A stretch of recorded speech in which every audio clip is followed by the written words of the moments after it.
On the anniversary of the 1 year passing of Akira Toriyama, Dragon Ball Daima finishes with an absolute bang.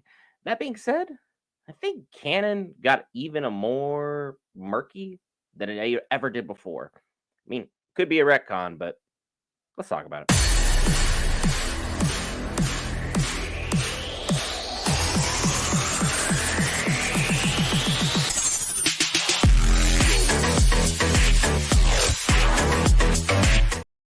All right, guys, Brent here back for Geek Variants. Cover all things Marvel, DC, Lord of the Rings, anime, gaming, Star Wars, and more. This time, Dragon Ball Daima episode 20, titled Maximum, as in Goku went maximum power and once again basically put our villain in a absolute predicament of predicaments. But as true Dragon Ball fans, we know Goku doesn't really finish villains. It's not really his style. He didn't even kill Frieza. He didn't defeat Cell. He didn't technically defeat Buu because that was the power of the universe. The list kind of goes on and on and on.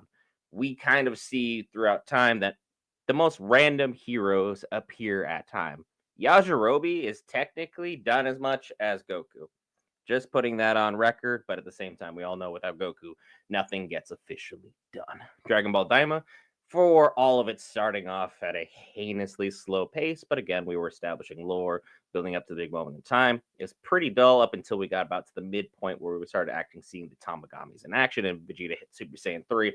Then things really picked up right till the end. But again, Dragon Ball has never been known for its amazing plot. When it comes to hand-to-hand combat, though, and action sequences, this is where the series shines. Thus, episode 20 was an absolute banger. Thoroughly enjoyed ending off with this episode. But let's recap kind of why the canonity of things is getting a little murky, as well as the fact that now we kind of have to address some other elephants that we left in the room. For all the good that happened, we open up this episode with Goku still going at Goma, Super Saiyan 4, which now has a new little caveat attached at the very end of it. Goku says he's been training insanely hard since Majin Buu. I thought this took place like a week or two after everything involving Buu transpired. Because from you to go 3 to 4 in a week via training, which you said verbatim, you did it because of training. Nothing to do with Neba. Training. So you could have done this in the Battle of the Gods. You could have done this when you were fighting Beerus for the first time.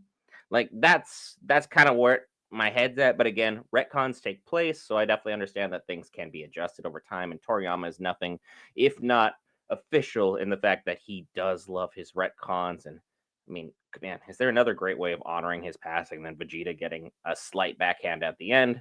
And Canonati once again getting even more murky. Like that's just Toriyama. It's who he is. Rest in peace to a hero in many, many regards, and thank you for this. And as the fight broke out with Goma, it just looked like we were going to be absolutely stuck in an absolute stalemate.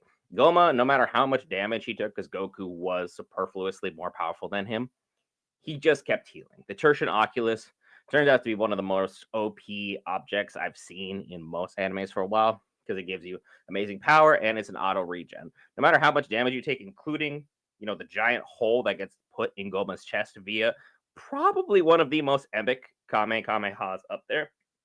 I say probably top 3. I put it at third because I would have to put the Gohan versus Cell Kamehameha at 2, but then the Dragon Ball Super one where Goku literally rode an energy blast and then Kamehameha Kefla directly in the face. That one's probably number 1. But Goku blows a hole directly in Goma's chest, and it is gargantuan. Like it's a pretty good sized hole. You're not gonna walk off. It's not gonna be one of those things where you're like, oh, it's just it's just a flesh wound.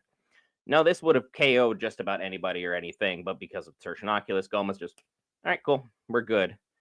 And then the most rare instance that I've ever seen, Piccolo is the one who drops the ball. As there's this giant hole in Goma, we know we need that triple tap to the back of the head for Goma.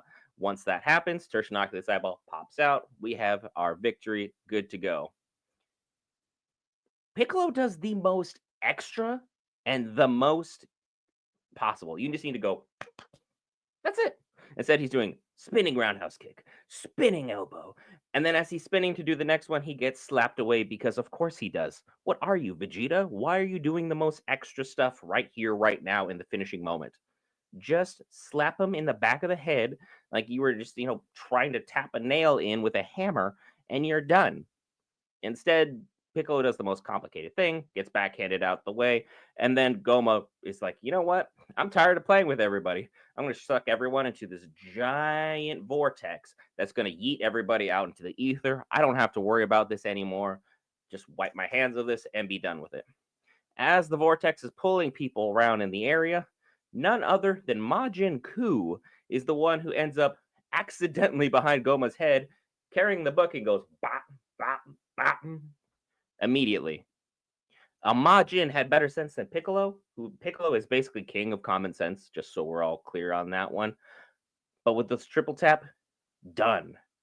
Eyeball pops out, Goma gets arrested, and him and his follower Degesu are going to be locked inside of a little cell together for 99 years for good, you know, good behavior, so to speak, as it was supposed to be 100, but Dende was not harmed, so they took 1 year off because Piccolo has a great sense of humor. And as it turns out, Neva is like, hey, whoever defeats the Supreme Demon King becomes the next one.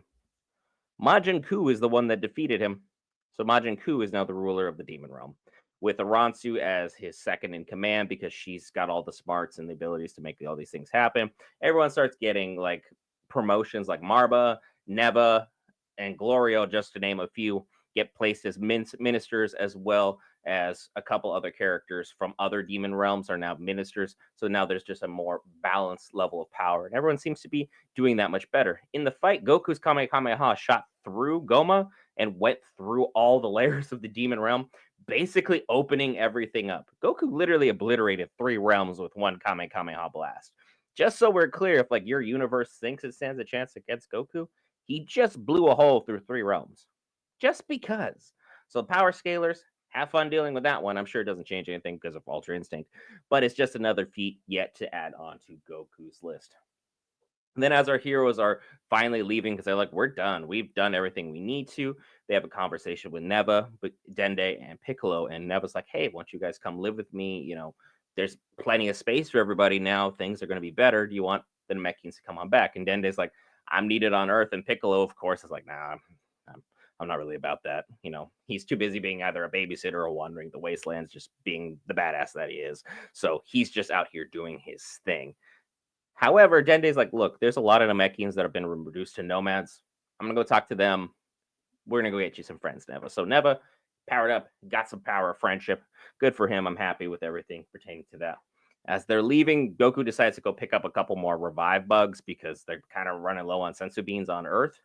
Turns out, in a jar, in the corner of this fancy establishment, there are 2 more tertian oculus eyes.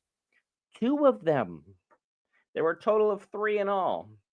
So at the very, very end of this, after we had this aggravating fight with Goma, who was kind of a mid-tier villain, if not lower, now we find out literally anybody could have powered up to this level. So we just have 2 more tertian oculus eyes rolling around just because. And yeah, that's fun. Overall, a satisfactory series in the end. Got off to a really slow start, finished strong. I enjoyed it. Tell me your thoughts in the comments below. And while you're typing that out, be sure to hit that lovely subscribe button. You just listen to me talk for 9 minutes. Clearly, there's something in the material here that you thoroughly enjoy. And I look forward to seeing you tomorrow for more solo leveling. I'll see you in the next one.